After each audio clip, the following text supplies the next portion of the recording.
눈 오는 새벽입니다. 이 눈으로 말미암아 우리의 마음에 근심이 되지 않게 하시고 이 눈으로 말미암아 우리의 마음도 맑아지고 깨끗해지게 하여 주시옵소서. 예전에는 신눈이 오는 게 참 좋았는데 이제는 신눈이 오는 게 두렵고 겁나는 나이가 되어가고 있습니다. 이 또한 하나님 앞에서 어른으로서의 무슨 일을 해야 될지를 알아가는 과정인 줄 믿사오니 우리가 이러한 과정들을 통해서 신앙에도 어른이 되게 하여 주시옵소서. 감사합니다. 고마우신 예수님 이름으로 기도드렸습니다. 아멘, 아멘. 오늘은 요한복음 19장 28절에서 37절 말씀 보는 날인데요. 예수님이 돌아가시는 장면까지 함께 보게 됩니다. 요한복음 19장 28절에서 37절 우리 같이 한 목소리로 읽도록 하겠습니다. 그 후에 예수께서 모든 일이 이미 이루어진 줄 아시고 성경을 응하게 하려 하사 이르시되 내가 목마르다 하시니 거기 신 포도주가 가득히 담긴 그릇이 있는지라 사람들이 신 포도주를 적신 해면을 우슬초에 메어 예수의 입에 대니 예수께서 신 포도주를 받으신 후에 이르시되 다 이루었다 하시고 머리를 숙이니 영원히 떠나 가시니라. 이 날은 준비일이라 유대인들은 그 안식일이 큰 날이므로 그 안식일에 시체들을 십자가에 두지 아니하려 하여 빌라도에게 그들의 다리를 꺾어 시체를 치워달라 하니 군인들이 가서 예수와 함께 못 박힌 첫째 사람과 또 그 다른 사람의 다리를 꺾고 예수께 이르러서는 이미 죽으신 것을 보고 다리를 꺾지 아니하고 그중 한 군인이 창으로 옆구리를 찌르니 곧 피와 물이 나오더라. 이를 본 자가 증언하였으니 이 증언이 참이라. 그가 자기의 말하는 것이 참인 줄 알고 너희로 믿게 하려 함이니라. 이 일이 일어난 것은 그 뼈가 하나도 꺾이지 아니하리라 한 성경을 응하게 하려 함이라. 또 다른 성경에 그들이 그 찌른 자를 보리라 하였느니라. 아멘, 아멘. 요한의 입장에서 조금 본문을 보면 조금 다른 관점에서 보게 되는 것들이 있는 것 같아요. 다른 복음서에 기록된 것과 요한의 기록이 조금 다르게 나타나는 것들이 있기 때문이죠. 우리가 가상 7원이라고 얘기해서 예수님이 돌아가시기 전에 7가지의 말씀을 우리가 알고 있어요. 근데 그 말씀이 사실은 순서대로 이렇게 처음엔 뭐 얘기하시고 두 번째 뭐 얘기하시고 그래서 쭉 해서 7개가 얘기한 걸로 순서적으로 사람들이 배열해 놓긴 했지만 그 기준을 우리가 이것이다, 이것이 맞다 라고 정설로 말할 수는 없죠. 근데 한 가지 중요한 건 제 개인적인 생각엔 그래요. 요한이 예수님의 마지막을 보며 기록한 단어들이나 마태가, 누가가, 그리고 마가가 기록한 예수님의 가상 7원 그 마지막 단어들은 그들의 신앙 고백이 아닐까라는 생각이에요. 왜냐하면 이 십자가의 사건이 오늘 본문 말씀대로 본문에 이렇게 되어 있잖아요. 28절에 보니 그 후에 28절 그 후에 예수께서 모든 일이 이미 이루어진 줄 아시고 성경을 응하게 하려 하셔서 거기다 줄쳐놓을게요. 그러니까 유대인으로서 마태, 마가, 누가, 요한은 사실은 믿고 있는 게 있는 거죠. 하나님의 말씀의 성취라는 거죠. 하나님의 말씀의 성취로 예수님이 오셨고 하나님의 말씀의 성취로 예수님이 우리와 함께 하셨고 하나님의 말씀의 성취로 예수께서 십자가에 달려 돌아가셨다. 그리고 부활하셨다. 라고 말하는 것이 그들의 신앙 고백이지 성경과는 전혀 별개로 어떤 근거 조건 없이 뚝하니 하늘에서 떨어진 별과 같은 한 사람이 화려하진 않았지만 아주 멋진 인생 살고 돌아가셨다. 라고 말하는 게 그들의 신앙 고백이 아니기 때문에 그렇습니다. 그러니 마태가 보기에 성경을 응하게 하려는 예수님의 방식, 누가가 말하는, 마가가 말하는 방식이 각각 다른데 그 중에 요한이 말하는 방식은 이것이다 라고 말하는 게 제 개인적인 주관적인 해석일 수도 있어요. 요한이 마지막 십자가에서 들었다라고 기록한 그 단어겠다라는 거죠. 그리고 참고로 어저께 그저께 이렇게 쭉 본문 보면서 나왔지만 여자여 아들이니이다 라는 말이 먼저 나오고 있죠. 요 얘기는 먼저 잠깐 설명을 하고 오늘 본문으로 넘어가려고 합니다. 그래서 첫 번째는 요 얘기 좀 하고요. 그 다음에 다음 얘기로 갈 건데, 어제는 누가 예수를 죽였는가 라는 단어를 얘기했죠. 누가 예수를 죽였는가? 그러면서 사회적 약자에 대해서 우리가 어떻게 대처해야 되는가 라고 이야기를 했어요. 그래서 그 사회적 약자를 대하는 방식에 대해서 내게 붙여준 사람이란 단어를 썼죠. 기억나시죠? 어제 그 붙여준 사람들이 누군가를 찾는 것이 중요하고, 그 붙여준 사람들에게 나는 보호해야 될 사람인지 아니면 보호를 받아야 될 사람인지 아니면 도움을 줘야 될 사람인지 도움을 받아야 될 사람인지를 아는 것이 중요하다. 그래서 그 붙여준 사람들과 하나님 나라 공동체를 이루어가는 것이 너무너무 소중한 일이다라는 이야기를 하며, 누가 예수를 죽였을까라는 얘기로 다시 한번 이야기를 나눴었죠. 그래서 소리 지르며 선동해서 예수를 죽인 사람들이 있었고, 그리고 빌라도처럼 책임 소재를 묻지 않고 말만 번지르르 하면서 예수를 죽인 사람도 있었고, 실질적으로 가해를 가해서 죽인 군인과 같은 이도 있었고, 그리고 심지어 침묵으로 예수의 죽음을 묵인한 사람들이 있었다라는 얘기를 했죠. 그리고 그 본문의 마지막 끝단어에 이렇게 나오고 있었죠. 26절, 27절 어제 안 봤는데 같이 볼게요. 26, 27. 예수께서 자기의 어머니와 사랑하시는 제자, 거기다 줄쳐놓죠. 이 사랑하시는 제자를 우리는 사도 요한이라고 알고 있습니다. 그래서 요한이 끝까지 예수님의 죽으심 앞까지 있었음을 알게 되는 거죠. 그래서 그가 목도한 장면이 뭔지를 알게 되는 거죠. 그리고 이렇게 되어 있습니다. 곁에 서 있는 것을 보시고 자기 어머니께 말씀하시되 여자여 보소서 아들이니이다. 뭐죠? 지금 제가 표현하는 말로 하면 그렇죠. 예수님이 여자, 자신의 어머니에게 붙여준 사람 누구죠? 사도 요한. 요한의 입장에선 예수님이 자기에게 붙여준 사람은 누구예요? 마리아. 그래서 예수님이 붙여준 이 마리아를 끝까지 봉양했다라고 전해지는 이야기 속에서는 들려오고 있습니다. 그 본문에 부합한 결론을 낸 사람인 거죠. 누군가 내게 붙여준 사람이 있다면 그 붙여준 사람에 대한 무한 책임. 그런데 어제도 말씀드렸죠. 누가 내게 붙어 있는 걸 아는 것도 중요하고, 또 뭐가 중요하다고 그랬죠? 네, 그 사람에게 내가 할 수 있는 최선이 무엇인가를 찾는 게 중요하다. 마리아가 사도 요한과 살면서 사도 요한이 아들로서의 역할을 감당했을 것 같아요. 그런데 더 중요한 건 그가 할 수 있는 최선을 다했을 거라는 거죠. 그 이상 그 이하를 우리는 바랄 필요도 없습니다.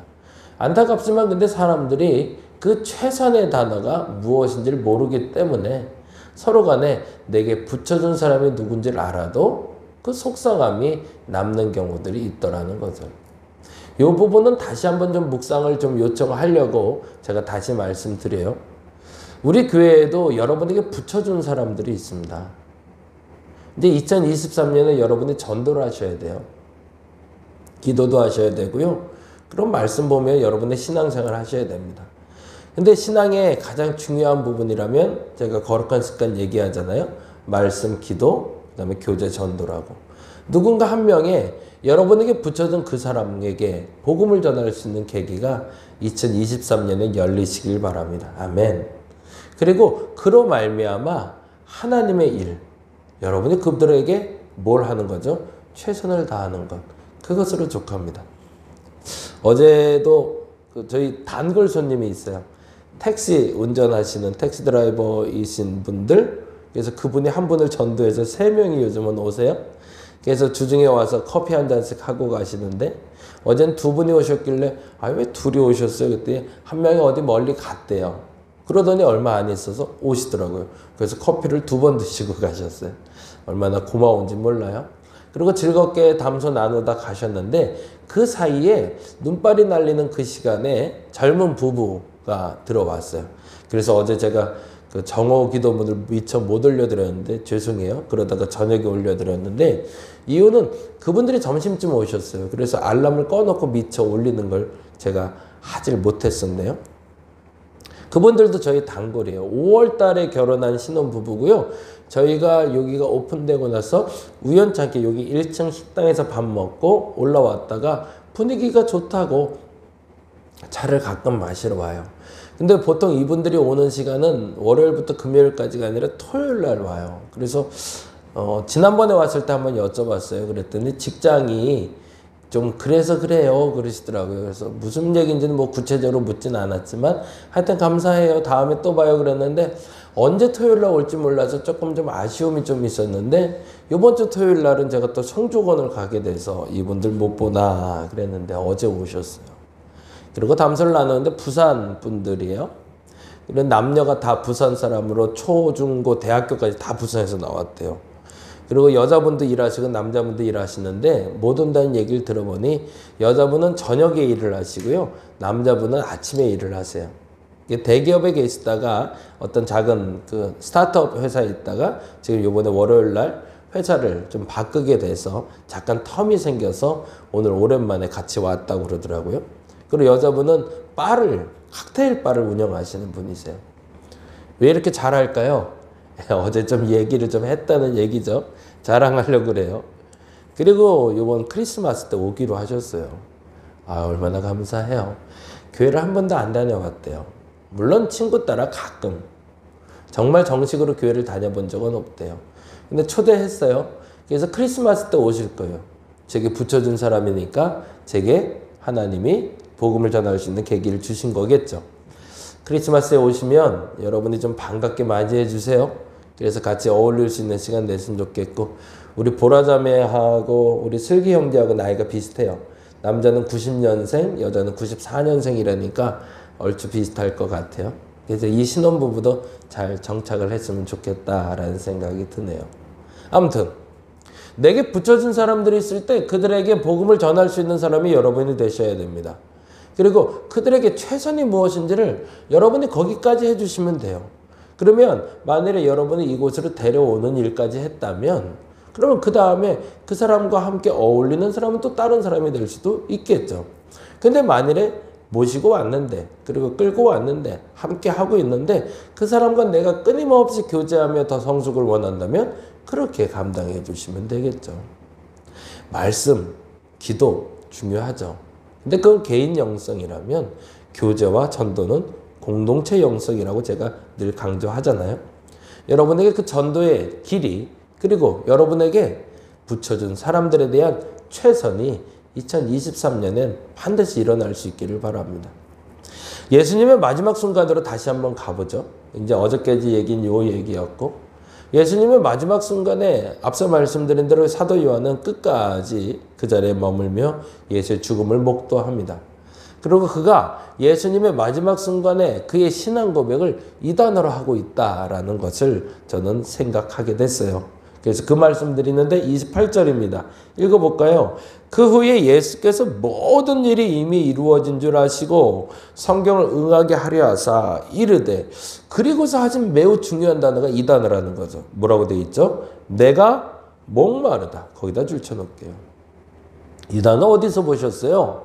요한복음에서 가장 중요한 본문 중에 하나인 거기에 나타나고 있어요. 그게 뭐죠? 사마리아 여인과의 대화죠. 내게 오는 자는 목마르지 아니하려니와 라는 단어가 나와요. 이 물을 마시는 자는 계속 목이 마르겠지만 내가 주는 물을 마시는 자는 목마르지 아니하리라. 그럼 요한의 신앙 고백은 뭐예요? 예수께 오는 자마다 목마르지 아니하리라. 이 말을 하고 싶었던 거죠. 그런데 예수께서 내가 목마르다라고 말할 땐 신포도주를 좀 준 것으로 해서 마취자라고 그래요. 그것으로 예수의 죽음을 예비했고 예언이 성취됐다라는 성경에 응하게 됐다는 얘기도 하고 있지만 예수 하면 세례 요한의 사도 요한의 머릿속엔 목마름을 제거해 주시는 분, 생수를 공급해 주시는 분이라는 단어가 머릿속에 남아 있었다는 거죠. 여러분은 어떠신가요? 여러분의 예수는 어떤 분이세요? 무엇을 허락해 주시고 무엇을 공급해 주시는 분인가요? 그 신앙의 고백이 2023년을 맞이하기 전 우리가 맞이하는 이 성탄 주간에 온전히 여러분의 마음속에 정체성으로 한 단어로 한 문장으로 정리돼서 선포할 수 있기를 바랍니다. 그리고 두 번째 단어가 이거죠. 30절입니다. 같이 읽어볼까요? 예수께서 신 포도주를 받으신 후에 이르실 때 뭐라고 되어 있어요? 네, 다 이루었다. 거기다 줄쳐놨죠. 그렇죠. 요한에게 있어서 예수의 마지막 순간을 기록하며 그가 예수로 말미암아 고백하고 싶었던 신앙의 고백은 이 두 가지. 예수는 영원히 목마르지 않게 하시는 분. 예수는 이 땅의 모든 것을 다 그렇죠. 이루시는 분이라는 이야기를 하고 싶었던 거죠. 나의 예수가 그랬으면 좋겠습니다. 나의 타는 갈증을 해결해 주는 분이 예수님이시면 좋겠습니다. 아멘. 내가 하고 싶은 일들을 다 이루어 주시는 분이 예수님이었으면 좋겠습니다. 아멘. 오늘은 그렇게 기도했으면 좋겠습니다. 나의 예수님은 어떤 분일까? 그 마지막 순간에도 놓치지 않고 내게 꼭 필요한 그 말씀을 들려주신다면 내게 어떤 말씀을 들려주실까?